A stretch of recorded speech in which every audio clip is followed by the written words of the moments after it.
Hello friends, मैं Vinod Kumar, assistant professor political science Veerbala Kalibai, राजकीय कन्या महाविद्यालय डूंगरपुर। दोस्तों, आज की इस वीडियो में हम BA part third political science paper first में प्लेटो के न्याय सिद्धांत के बारे में पढ़ेंगे। मित्रों, प्लेटो जो थे वो यूनान के राजनीतिक दार्शनिक थे और प्लेटो का जो समस्त राजनीतिक चिंतन था, उस राजनीतिक चिंतन का मूल जो उद्देश्य था वो था आदर्श राज्य की स्थापना करना। दोस्तों, आपसे पूछा जा सकता है कि प्लेटो के समस्त राजनीतिक चिंतन का मूल उद्देश्य क्या था, तो आपको ध्यान रखना है आदर्श राज्य की स्थापना करना। प्लेटो इस आदर्श राज्य की आधारशिला जो है वो न्याय को मानता था। किसको मानता था? न्याय को मानता था। आपको ध्यान रखना है कि प्लेटो की जो सबसे प्रसिद्ध पुस्तक थी रिपब्लिक, उस रिपब्लिक का मुख्य विषय भी न्याय था। आपको ध्यान रखना है कि रिपब्लिक का उपशीर्षक भी कंसर्निंग जस्टिस अथवा न्याय से संबंधित है। ये भी आपसे पूछा जा सकता है कि रिपब्लिक का उपशीर्षक बताइए, तो आपको ध्यान रखना कंसर्निंग जस्टिस अथवा न्याय से संबंधित है। मित्रों, प्लेटो के समय में 3 प्रकार के न्याय सिद्धांत प्रचलन में थे। पहला था परंपरावादी सिद्धांत, दूसरा था क्रांतिकारी सिद्धांत और तीसरा था व्यवहारिक सिद्धांत। मित्रों, परंपरावादी सिद्धांत जो था उसके प्रतिपादक थे सिफालस और उसके पुत्र पोलीमार्कस। दूसरा जो सिद्धांत था क्रांतिकारी सिद्धांत, जिसे उग्रवादी सिद्धांत के नाम से जाना जाता है, इसके प्रतिपादक थे थ्रेसीमेकस। और तीसरा जो सिद्धांत था व्यवहारिक सिद्धांत, जिसे कार्यकरण सिद्धांत के नाम से भी जाना जाता है, इस सिद्धांत के प्रतिपादक थे ग्लाउकन। दोस्तों, प्लेटो का मानना है कि ये तीनों ही सिद्धांत जो हैं ये न्याय को एक बाहरी वस्तु मानते हैं, जबकि प्लेटो के अनुसार न्याय जो है वो आत्मा के अंतःकरण की वस्तु है। इसलिए प्लेटो इन तीनों ही सिद्धांतों का क्या कर देता है? खंडन कर देता है और अपने न्याय सिद्धांत का प्रतिपादन करता है। दोस्तों, प्लेटो न्याय के 2 रूप बताता है। एक बताता है व्यक्तिगत न्याय और दूसरा बताता है सामाजिक न्याय। प्लेटो का ये मानना है कि मानवीय जो आत्मा है उस आत्मा में 3 तत्व या अंश विद्यमान होते हैं: इंद्रिय तृष्णा, शौर्य और ज्ञान या बुद्धि। प्लेटो का मानना है कि जब मानव मस्तिष्क में ये तीनों गुण उचित अनुपात में विद्यमान रहते हैं, तभी व्यक्ति जो है वो न्याय का पालन कर सकता है। यहाँ उचित अनुपात का तात्पर्य है कि इंद्रिय तृष्णा व शौर्य का जो प्रयोग है वो ज्ञान या बुद्धि के अनुसार किया जाना चाहिए।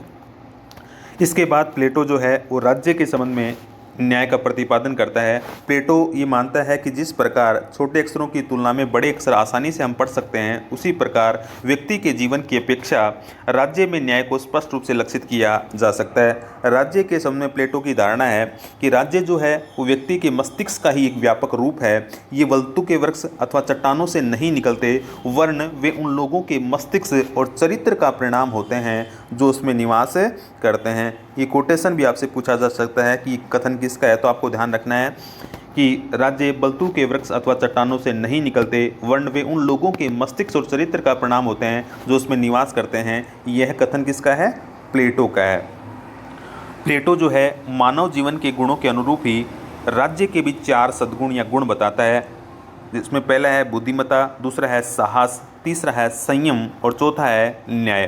प्लेटो का ये मानना है कि इन बुद्धिमत्ता, साहस और संयम, ये जो 3 गुण हैं, इन तीनों गुणों के प्रतिनिधि के रूप में राज्य में भी 3 वर्ग होते हैं। एक होता है शासक वर्ग, एक होता है सैनिक वर्ग और एक होता है उत्पादक वर्ग। प्लेटो का ये मानना है कि अगर शासक वर्ग निस्वार्थ भाव से शासन कार्य करे, सैनिक वर्ग प्राणों की बाजी लगाते हुए देश की सीमाओं की रक्षा करे और उत्पादक वर्ग जो है वो अपने उपयोग से अधिक उपभोग की सामग्री पैदा करे, तभी राज्य में न्याय विद्यमान हो सकता है। दोस्तों, प्लेटो जो है न्याय की परिभाषा देते हुए कहता है कि अपने निश्चित स्थान में अपने कर्तव्य का पालन करना और दूसरों के कर्तव्यों में हस्तक्षेप न करना ही न्याय है। तो आपसे पूछा जा सकता है कि प्लेटो के अनुसार न्याय क्या है, तो आपको उत्तर देना है कि अपने निश्चित स्थान में अपने कर्तव्यों का पालन करना और दूसरों के कर्तव्यों में हस्तक्षेप न करना ही क्या है? न्याय है। न्याय के निवास स्थान के बारे में प्लेटो बताता है कि अपना निश्चित कर्तव्य पूरा करने वाले प्रत्येक नागरिक के मन में न्याय निवास करता है। तो ये हमें ध्यान रखना है। ये प्लेटो ने न्याय क्या है और उसका निवास कहाँ है, इसके बारे में हमें बताया। आगे अपन चर्चा करते हैं प्लेटो के न्याय सिद्धांत की विशेषताओं की। दोस्तों, प्लेटो ने न्याय सिद्धांत की जो प्रमुख विशेषताएं हमारे सामने स्पष्ट होती हैं, वो पहली विशेषता है प्लेटो का जो न्याय सिद्धांत है वह एक नैतिक सिद्धांत है।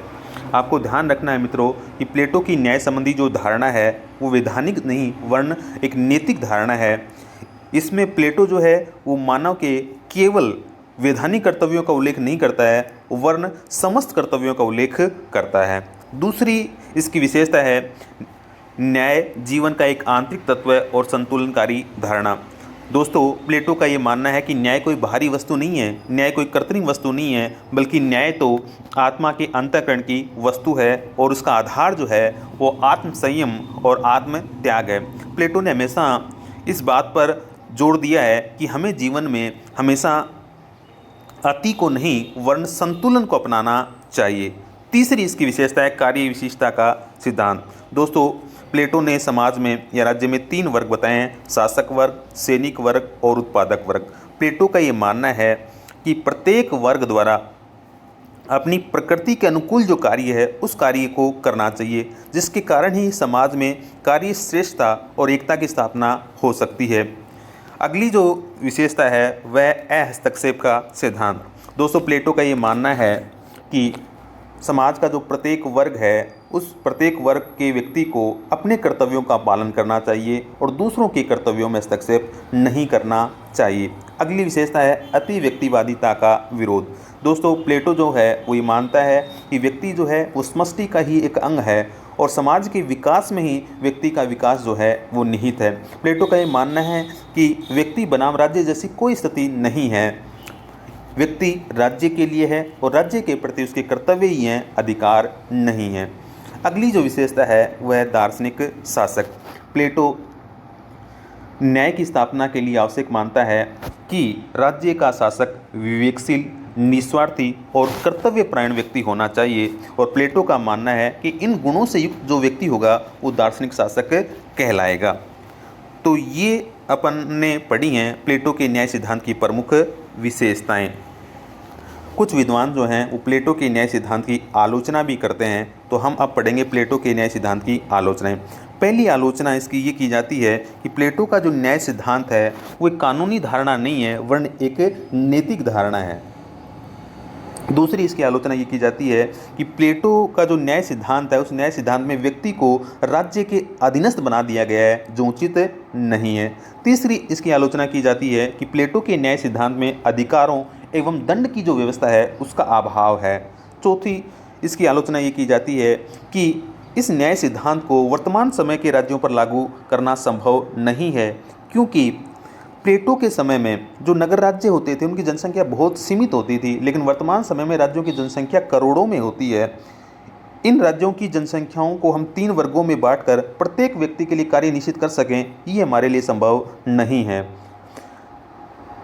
अगली इसकी आलोचना की जाती है कि प्लेटो का ये न्याय सिद्धांत जो है ये प्रजातंत्र विरोधी है और ये सर्वाधिकारवाद का मार्ग प्रशस्त करता है।